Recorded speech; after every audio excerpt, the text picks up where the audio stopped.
So next catalyst for Tesla is the Cybertruck. I'm really excited about that. Demand is off the hook. It's crazy. So let's talk about it. Also, Tesla's superchargers getting more collaboration from other automakers. So that's really exciting also because it helps with their revenue. And Tesla is offering auto loans, and they just extended the period that you can actually pay it off. So let's see what happens.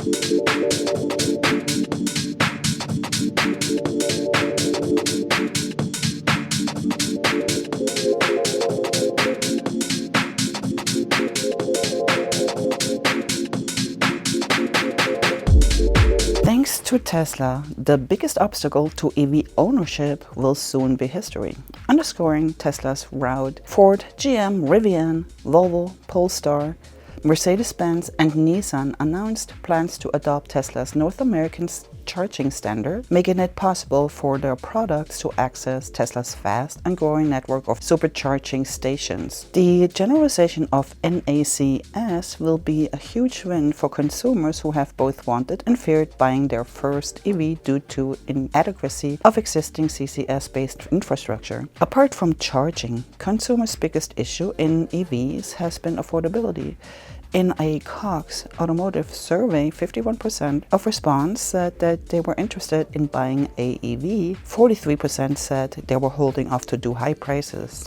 On Friday, the news said, now this is pretty funny, CEO Elon Musk seems concerned after CNBC Mad Money host and former hedge fund manager Jim Cramer saying Tesla to be one of the greatest investments of all time together with Netflix. Cramer termed the two stocks to be the greatest investments of all time. And Musk responded, ooh, oh, on Twitter.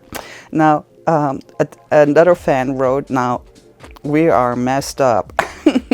Also on Friday, Tesla to accept Bitcoin payments. Tesla appears to be preparing to accept Bitcoin payments once again after a brief hiatus due to environmental concerns. More news on Friday said the Nightscope tweets Nightscope Robotics Roadshow to feature a Tesla Takeover 2023, largest Tesla owner event. And on Saturday's news, worried about higher interest rates? Now, Tesla now offers car loans that you can pay off within 7 years. Elon Musk expressed concerns about the impact of raising interest rates on car purchases and floating the prospect of cutting vehicles' prices even further. The company's website showed that the duration of a car loan extended by a Tesla's financier or third-party lender will now be 36 to 84 months. The cap was previously 72 months. This suggests that cash-strapped customers can now spread their payments for a longer duration.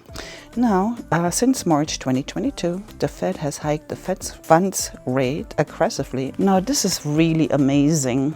I love this one. Tesla Cybertruck orders reaches 1.9 million as Musk details off the hook demand. Tesla Cybertruck orders have surpassed 1.9 million just in days after Elon Musk detailed the demand for the vehicles to be off the hood. You can't even see the hook. Tesla Cybertruck orders are swelling to the point that people are still throwing deposits down, even though they might have to wait 4 to 5 years until they receive their truck. In the past earnings call, Tesla said the Cybertruck is the first truck that has 4 doors, over a 6-foot bed, and will fit into a 20-foot garage. Big on the outside, but even bigger on the inside. Musk also said, I do want to emphasize that the Cybertruck has a lot of new technology in it. A lot.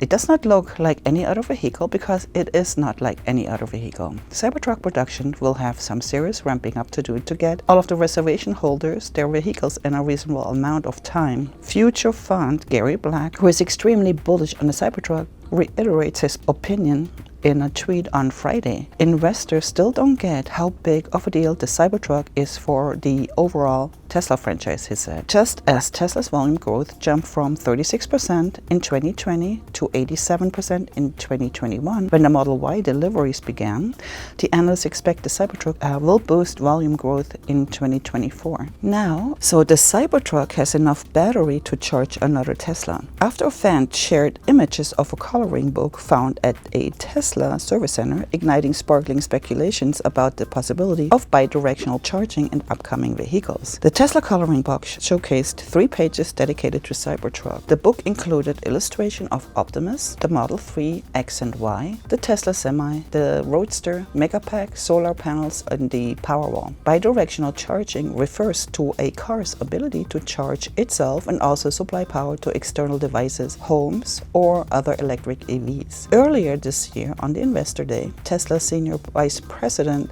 of Powertrain and Energy Engineering, Drew Baglino, said bidirectional charging could happen within 2 years. Elon Musk said he does not see user demand for bidirectional charging unless they have a Powerwall. Bring in our panel tonight. Claudia Aquino is Director of Investment Analysis and Institutional Strategies at ARK Invest, and Gene Munster is back. He is, of course, the Managing Partner of Deepwater Asset Management.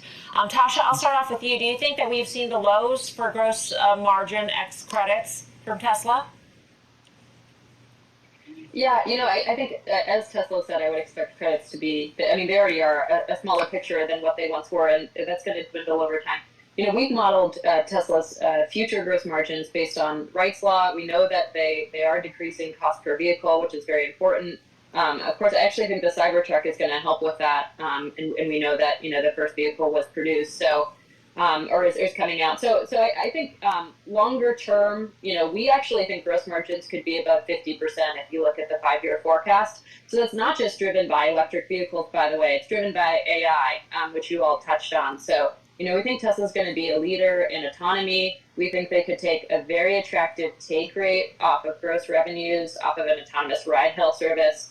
And that's really going to be the story today. I think not enough people are talking about Tesla is, it's one of the most important AI stocks to be talking about at this very moment. So the gross margins of 50% in 5 years, is that built on this notion that it is an AI company and that you need to have that robo-taxi part of the business in order to achieve that? If you took that out, is that basically going to not inflate, but make those margins look a lot better because the auto margin is in fact going to continue to be low? No, I think auto margins will also improve as, again, vehicle costs decline. We've modeled, Wright's Law says that for every cumulative doubling in production, you get a corresponding reduction in price. If you look back over the past 100 years, this models what the auto industry has done extremely well. We think it'll be the same thing with electric vehicles with Tesla. Yes, I do think that autonomy longer term is going to be driving Tesla's margins. I think it's the most important thing that they are focused on and that they should be focused on. And hey, they're in a great position. If you look at what they reported, miles in full self-driving are over 300 million cumulative to date. Compare that with competitors like Tesla and Waymo that have autonomous projects. That's in the low millions. And Tesla's averaging over 2 million miles per day at this point in full self-driving. Even more when you look at the total fleet, what's not in full self-driving. So they have a data advantage that is unparalleled in this industry, and I think it would be extremely hard for anyone to catch up with them at this point. So shares of Tesla and Netflix fell into correction territory on Friday. Charts suggest a sell-off are likely to continue for several weeks. The RSI Relative Strength Index has recently peaked at overbought levels mid-June and has been trending lower since. If Tesla stock continues to descend, initial support will be around $243. The year didn't raise its vehicle delivery guidance from 1.8 million. Is that the only thing weighing on the stock? Look, what we saw last night in results was emblematic of a company that's investing to create long-term durable growth, and they're doing that in multiple ways, right? So first, they cut prices, which you referred to earlier in the year, and that's seeding the market with units. And with those units over time, they hope to basically penetrate FSD software that will create margin upside over time. They're also spending a lot in OpEx. They're doing that to beef up their AI infrastructure, to enhance that FSD offering, maybe even sell, they alluded to this yesterday on yesterday's call, to sell more FSD software to other OEMs. So George, I want to jump in.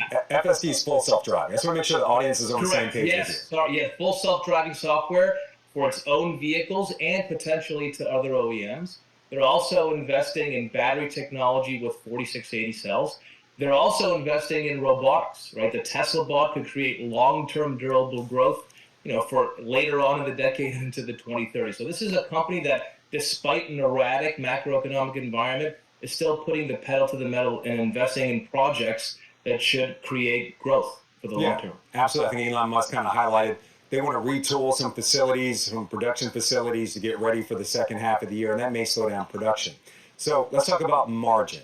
Tesla itself has engaged in a price war that's hit margins. Do you believe this might be the bottom when it comes to its margin story? Yes, so that's one of the issues in yesterday's call. The company wouldn't commit. They were very non-committal about seeing a bottoming in margins. We think we're there, so whether it's this quarter or next quarter, they broke this 20% pure gross margin guidance, and right now they're in about the 17% range, and I think that's probably why they don't want to commit to this being a bottom. But if you look forward into Q4, into 2024, we have the Cybertruck ramping, we have additional volumes helping growth, we have 46 to 80 cells ramping, so we think that this particular level probably represents the bottoming process for gross margins. Is Tesla possibly undervalued? Heard a lot of people talking about it. It's actually an AI play that people don't fully realize. Full self-driving FSD, as you mentioned, that's actually AI. Correct.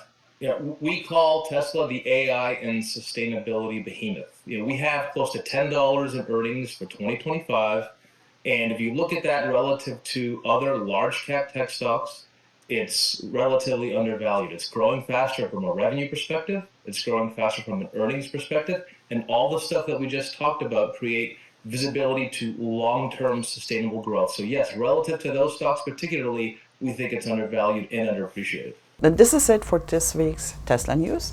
I hope you liked this video. Give me a thumbs up, subscribe. I'll see you next time. Thank you so much. Goodbye.